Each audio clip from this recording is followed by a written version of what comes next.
जय हिंद। हमें एक बात समझ में नहीं आ रहा है आज कि अफगानिस्तान में 70,000 लड़ाकों ने, यानी कि तालिबानी लड़ाकों ने वहाँ पर लगभग 4 लाख सेना और कई वहाँ पर एयरफोर्स के विमान, युद्ध बरसक मतलब बम बरसक तैनात होने के बावजूद भी पता नहीं क्या बात है कि एकदम घुटने टेक दिया। यानी कि नहीं होता है कि एकदम घुटने टेक देना, यानी पता नहीं क्या कोई ना कुछ दाल में काला है कि पूरा दाल ही काला है।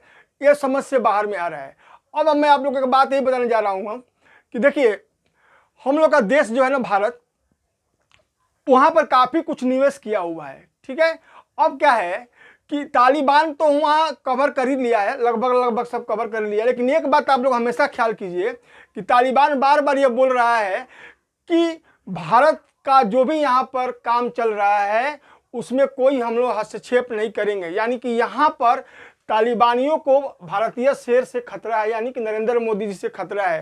वो जानता है कि यदि वो एक बार यदि मूव कर गए तब मुश्किल हो जाएगा, क्योंकि भारत तो ऐसे भी एग्रेसिव नहीं होता है जल्दी, लेकिन एग्रेसिव यदि हो जाएगा तो तालिबान के लिए काफ़ी खतरा हो जाएगा। ये तो बात बार बार आप लोग याद रखिएगा कि उससे डर है, इसीलिए बार बार बोल रहा है कि भारत ने जितना भी निवेश किया है उसके पूरे निवेश में हमें सेफ्टी देने का वादा करता हूँ।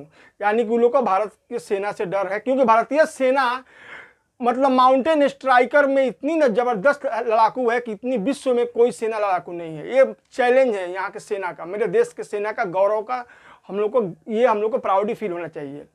अब मैं आप लोग से कुछ बात करूंगा कि अफगान में जो भारतीय निवेश है उसका भविष्य क्या है, क्योंकि बहुत से मेरे वीडियो पर कमेंट्स आ रहे हैं कि सर जी ये बताइए कि उसका क्या होगा।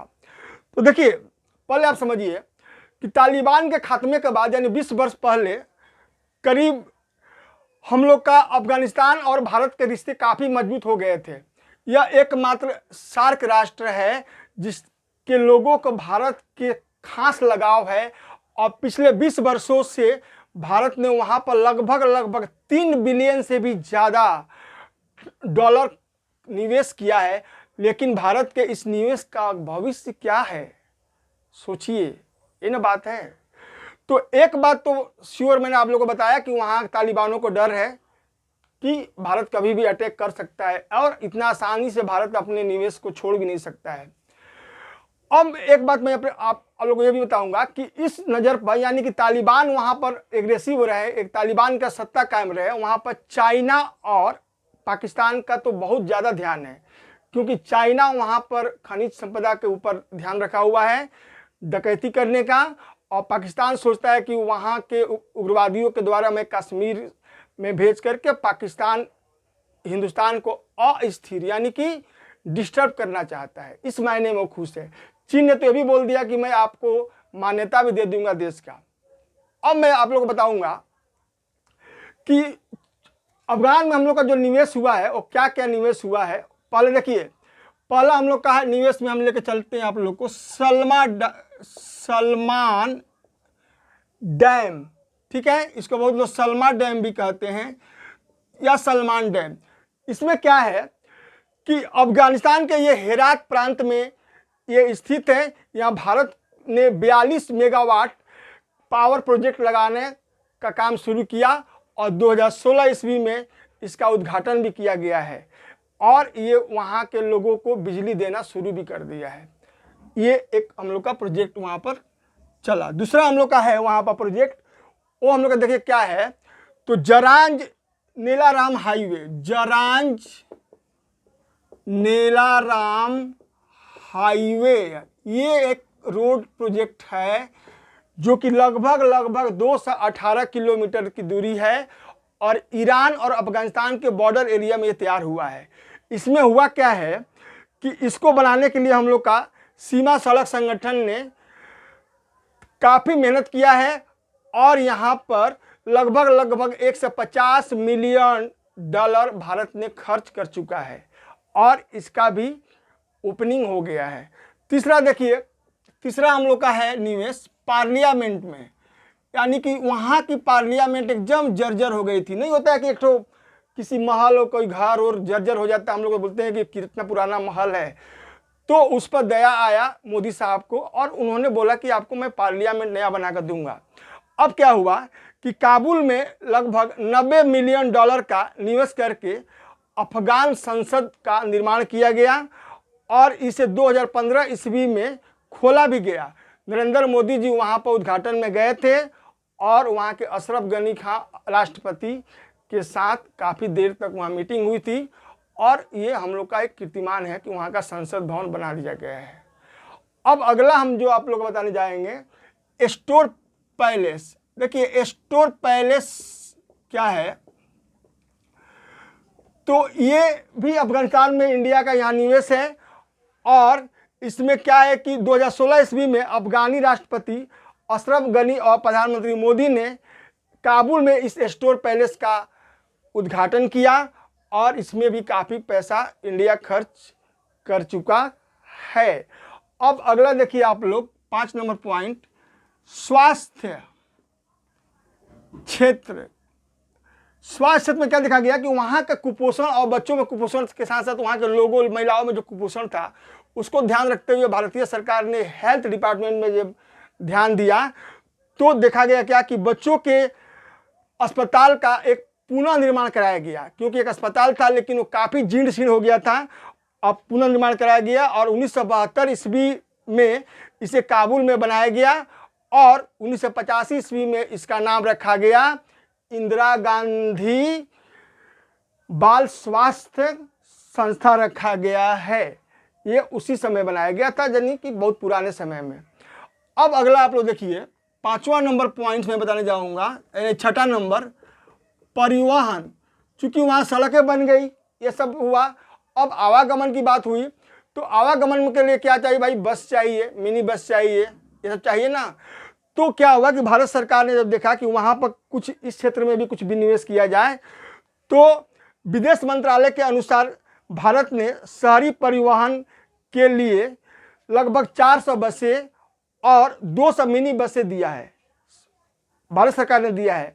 यहाँ इतना ही नहीं, नगर पालिका के विकास के लिए लगभग 105 वाहन दिए गए हैं और शहरी या देहाती मतलब चिकित्सा क्षेत्र को जोड़ने के लिए भारत ने 10 एम्बुलेंस भी उपहार में गिफ्ट दिया है। तो सोचिए इतने सारे हम लोग का वहाँ पर निवेश लगा हुआ है और ये निवेश का भविष्य क्या होगा अब आगे ही ऊपर वाला समझता है। लेकिन इतना जरूर है कि भारत का जो बागडोर है इस समय वो एक एक पैसा का हिसाब रखा जाता है, इसका कोई ना कोई हिसाब होगा और तालिबान को भी इस बात को लेकर डर है। अब मैं आप लोगों को बताऊंगा कि आखिर चाइना जो है इतना अधिक उत्सुक क्यों है। क्या बात है भाई, चाइना को उससे क्या ज़्यादा प्रेम लग गया है कि अफगानियों के प्रति पीछे पड़ गया भाई। तो देखिए चाइना का मेन उद्देश्य होता है अपना बिजनेस, यानी बिजनेस टू बिजनेस से बात करता है। ऐसे आप लोग पाकिस्तान में देख ही लिए, श्रीलंका में देख ही लिए, वो बंदरगाह ले लिया, ऐसे बांग्लादेश में उसको भगा दिया, ऐसे करके अफगानिस्तान में कई वर्षों तक वो प्रयास किया लेकिन अशरफ गनी खां उसका कर्ज नहीं लेते थे, जानते थे कि ये धोखेबाज है। लेकिन अब ये जो तालिबान आया है, तालिबान चाइना के साथ काफ़ी हिल मिल करके बैठकें हो रही है, मुलाकातें हो रही है, इन लोगों की मीटिंग चल रही है और चाइना वहाँ निवेश करने के लिए इच्छुक है। उस पर तालिबान लोग हस्ताक्षर कर चुके हैं कि आपका जो भी निवेश यहाँ पर होगा वहाँ पर मैं सिक्योरिटी दूंगा। लेकिन चाइना की जो नज़र है वो मैं आप लोगों को बताने जा रहा हूँ कि उसका नज़र कहाँ है। तो देखिए अमेरिकन जियोलॉजिकल सर्वे 2007 के अनुसार देखा गया कि अफगानिस्तान में खनिज संपदा की कीमत लगभग 3 ट्रिलियन डॉलर है। समझिए, याद रखिए 3 ट्रिलियन डॉलर है, जिसमें आपको 420 बिलियन डॉलर मूल का तो वहाँ पर खाली लौह अयस्क है, लोहा। उसके बाद 274 बिलियन डॉलर का तांबा है, 25 बिलियन डॉलर का सोना है, 8 बिलियन डॉलर का नाइओबियम है और इसके अलावा 50 बिलियन डॉलर का तो वहाँ कोबाल्ट है। चाइना इसी पर पैनी नज़र रखा हुआ है क्योंकि चाइना को लग रहा है कि इंडिया साइड हो जाएगा, मैं घुसूंगा और तालिबान के साथ मिल करके मैं चुपके चोरी ये सब निवेश करके पैसा तो लो दे पाएगा नहीं, बाद में ब्याज के साथ जोड़ करके ये सारे के सारे खनिज को मैं लूट लूँगा। यानी यहाँ पर लूटन लगा हुआ है। पता नहीं कि अमेरिकन का बाइडेन सरकार को क्या हो गया कि पहले तुम्हारे अंगने में मेरा काम है, अब बोल रहा है कि नहीं, तुम्हारे अंगने में मेरा काम नहीं है। यानी कि ये बदलते हुए समय और बदलते हुए परिवेश का देन है। किसी ने सत्य ही कहा है कि सब दिन होत ना एक समाना, उसी रूप को माना जाए। एक ऐसा समय था कि यही अमेरिका तालिबान को पाला पोसा और उसके ओसामा बिन लादेन सऊदी अरब में अमेरिकन फौज का मौज मस्ती करते हुए देखा, सऊदी अरबियन लड़कियों के साथ। वहीं से उसका मूवमेंट चेंज हुआ और आप लोगों को तो पता है कि WTO वर्ल्ड टावर पर जब अटैक हुआ 9/11, उसके बाद से अमेरिका ही उसको नाश करने के लगा, लेकिन अभी तक नाश नहीं कर पाया। ये ऐसा है कि ये नाश होगा ही नहीं। अब मैं आप लोगों को बताऊंगा कि बहुत से बड़े बड़े जो देश होते हैं ना, ये लोग सांप पालते हैं, लेकिन पता नहीं, ये लोग नहीं जानते कि सांप अपने मालिक को भी नहीं पहचानता है। बचपन से जब बड़ा होगा तो डस लेता है, जब डस लेता है तो इन लोग को मालूम चलता है कि बाप रे बाप, ये तो सांप बहुत खतरनाक है। इसी राह पर हम लोग का वर्ल्ड का चलता हुआ ये नियम है। लेकिन देखने की बात यह है कि तालिबान जब एस्टेब्लिश हो जाएगा अफगान में, तो इधर में हम लोग का एशिया का कुछ क्षेत्र डिस्टर्ब हो जाएगा, जिसमें कि हम लोग का इंडिया भी अछूता नहीं रहेगा। लेकिन एक बात यही है कि उसे भी डर है कि अब वो इंडिया नहीं है, ये इंडिया 2020-21 की इंडिया है, जहाँ टिट फॉर टैट जैसे को तैसे का उन लोग का शिक्षा यानी फल दिया जाता है।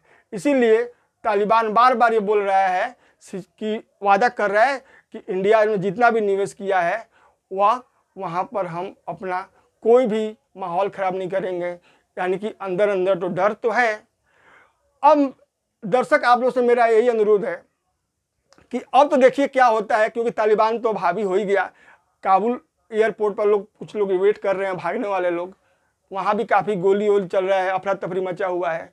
लेकिन आने वाला भविष्य क्या होगा, और भारतीय निवेश के बारे में मैंने आप लोगों को बताया कि क्या होगा, तो इस पर आप लोग देखते जाइए ऊपर वाले की कृपा से। और हमारे देश के बागडोर जो है मोदी जी के हाथ में, इनके दिमाग का उपज क्या होता है।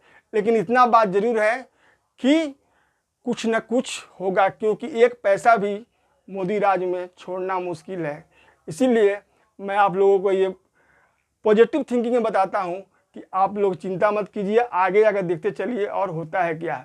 अब मैं आप लोग से एक बात बताऊंगा कि आप लोग ज़रा मेरे सब्सक्राइबर को बढ़ा दीजिए प्लीज़। आप लोगों से ये मैं प्रार्थना करता हूँ, क्योंकि इसमें कोई पैसा नहीं लगता है और सब्सक्राइबर बढ़ने से मेरा थोड़ा सा मन और बढ़ेगा और मैं आप लोग को और भी ज्ञान की बातें बताऊंगा, क्योंकि मेरे ब्रेन में काफ़ी कुछ ज्ञान है। मैं चाहता हूं कि इसे आप लोगों तक पहुंचाऊं। तब तक अपना ख्याल रखिएगा। जय हिंद, जय भारत, धन्यवाद।